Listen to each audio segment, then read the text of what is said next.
In thermodynamics, scientifically based offenses are considered especially heinous. At Bucknell University, the dedicated engineers who investigate these vicious felonies are members of an elite squad known as the Thermodynamics Unit. These are their stories. Could you please tell the court about the invention that you have created? I have made a perpetual motion machine. If you look at Exhibit A, you will see a picture of it. It begins with a ball, which falls on the paddle wheel, which pulls a cable that runs the conveyor belts and the lift. The amount of force the ball imparts on the wheel is the exact amount required to lift the next ball and pull it to the drop zone. No outside energy is required to keep the machine moving. It goes all by itself and runs forever. They said it was impossible, but I have discovered the secret. And what secret is that? Obviously, the only reason a perpetual motion machine didn't exist before because it was impractical, not impossible. All I had to do was remove all the friction and put it in a total vacuum, and voila! Intriguing. Have you had any success with your design?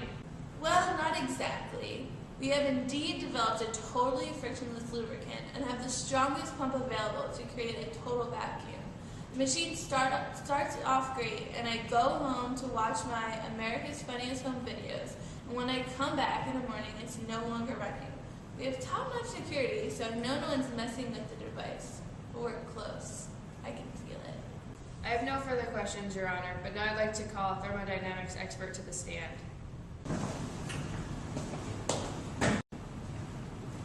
Raise your right hand. Do you swear to tell the truth, the whole truth, and nothing but the truth, so help you Richard J. Elliott? I do. Have you heard the defendant's description of her device? Yes, I understand what she has tried to make. Could you please explain to the court the second law of thermodynamics? Sure. Take Exhibit B. Imagine a box, and inside the box are several gas molecules. Now, say we put the box on a hot plate, thus putting heat into the system. As a result, the internal energy of the gas molecules increases, as does the temperature, and the molecules start randomly moving around and bouncing off the walls. Now imagine that the lid of the box can slide, frictionless, up and down. When a molecule strikes the lid head-on, the piston will move up. But recall the molecules move randomly. Not all of them will hit the lid straight on. They will strike the other walls and their energy will be lost. Since work is directional, the only energy that can be taken out of the molecules in the box is that which hits the lid in the upward direction. The rest is lost. Thus, the second law of thermodynamics states that you can't get as much work out as the energy you put in.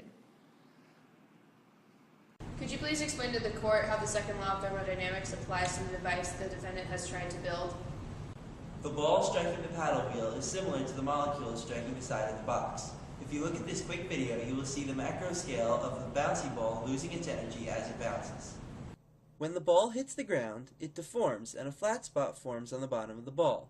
If you take a bouncy ball and try to deform it in this way by hand, you will find that it is somewhat difficult to do this. That is because deforming the ball requires lots of energy. When the ball hits the ground and deforms, it uses some of the kinetic energy it gained while falling to accomplish this deformation. While you cannot see it happening, the ground also deforms slightly when the ball hits it, again using some of the kinetic energy of the ball. As a result of this loss of energy, the ball never bounces back as high as it had started from, which again can be seen happening in this video. In the case of the ball falling on the paddle wheel, the same thing happens. When the ball hits the paddle wheel, both the ball and the paddle wheel deform and absorb some of the energy from the ball.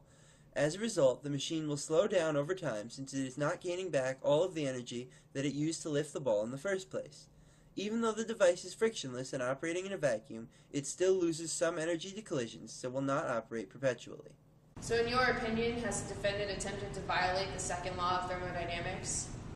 Yes, in my professional opinion, the defendant has attempted to violate the second law with her device. I have no further questions. Having heard both sides present their case, the jury will now deliberate.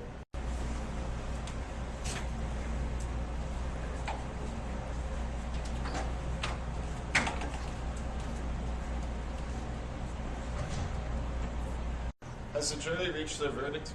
We have, Your Honor, in the case of Bucknell University versus the ignorant inventor, we find the defendant guilty of attempt to violate the second law of thermodynamics. The defendant is hereby sentenced to 1 semester of English literature. Court dismissed. Bailiff, please take the defendant to Von Litt. Having heard both sides deliberate their case, the jury will now... Having heard both sides present their case,